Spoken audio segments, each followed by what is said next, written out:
Jeshi la Polisi Kanda Maalum ya Dar es Salaam kwa kushirikiana na wananchi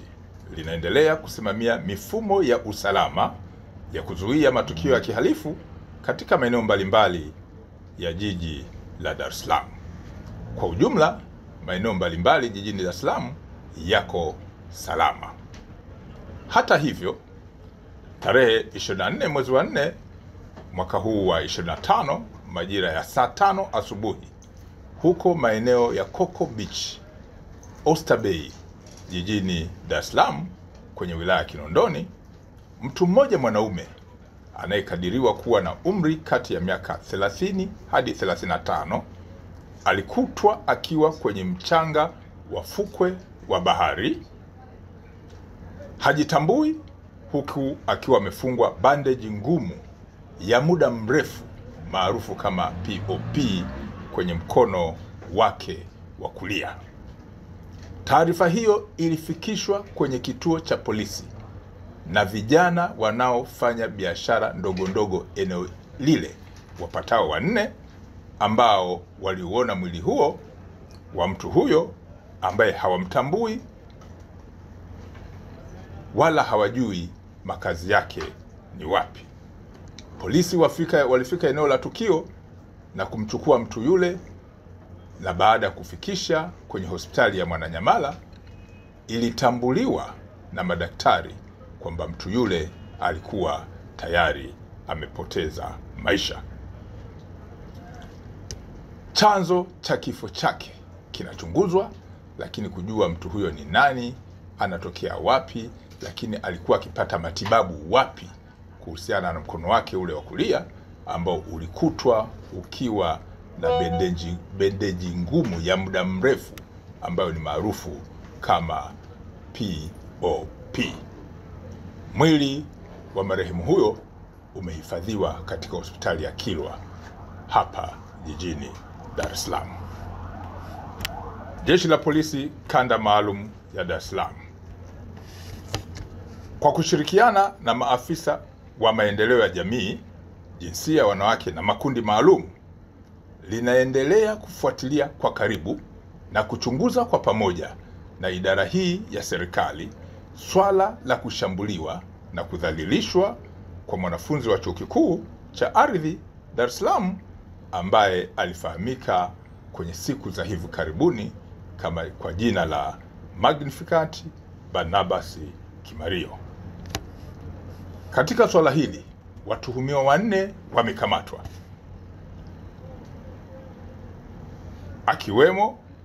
Reno Ponsil Mkwawili wa Chuo cha Ardhi, Asha Suleiman Juma wa Chuo cha Uhasibu na Mwemba Baton Mwemba maarufu kama Mwijaku wa Dar es Salaam. Watu hawa waliokamatwa ni 3 ambao wanatuhumiwa kuhusiana na swala hili la sakata ambalo limeingizwa watu 4 akiwemo mlalamikaji. Upelelezi wa shauri hii unakamilishwa haraka iwezekanavyo ili mamlaka zingine za kisheria ikiwemo ofisi ya mashtaka iweze kuchambua na kubaini ni shauri lipi ambalo linaweza zikasimama kisheria kuhusiana na swala ambalo tunalichunguza. Jeshi la Polisi Kanda Maalum ya Dar es Salaam linaendelea kusisitiza na kuwakumbusha wananchi kuwa swala la usalama wa jiji la Dar es Salaam ni la kila mwananchi, lakini kwa kushirikiana na jeshi la polisi pamoja na vyombo vingine vya dola vya kiusalama ili kuhakikisha kuwa shughuli za kiuchumi za jiji hili zinaendelea, lakini pia zile za kijamii pamoja na kisiasa zinaendelea kwa kufuata misingi ya kisheria. Kuhusu swala la mahakama ya Kisutu kwa siku ya leo tarehe 24 mwezi wa 4 mwaka 2025, kwa ujumla usalama katika eneo lile la mahakama na maeneo mengine ya jiji la Dar es Salaam uliimarishwa kwa kiwango cha juu ili kuhakikisha kuwa shughuli zote za kiuchumi za jiji hili zinaendelea lakini pia zile za kijamii pamoja na za kisiasa, ambapo vyama kadhaa vilikuwa vikiendelea na shughuli mbalimbali za mikutano yake ya hadhara. Hata hivyo, kutokana na matishio mbalimbali ambayo yalikuwa yametolewa na kupatikana kwa taarifa mbalimbali, jeshi la polisi lililazimika kuwazuia na kwenda kuwahoji baadhi ya watuhumiwa katika matishio ya swala la usalama katika mahakama ile, wakiwemo watu wafuatao. Watu ambao walikamatwa na kwenda kufanyiwa mahojiano kwenye kituo cha polisi cha Oysterbay pamoja na kile cha Mbweni Mabwepande ni pamoja na John Heche, lakini pia John Mnyika,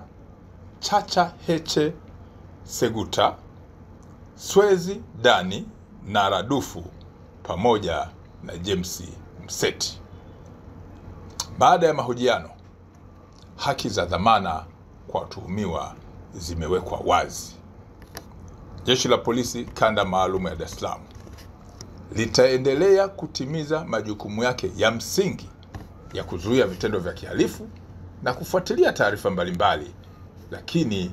huku likizingatia misingi ya haki pamoja na sheria za nchi.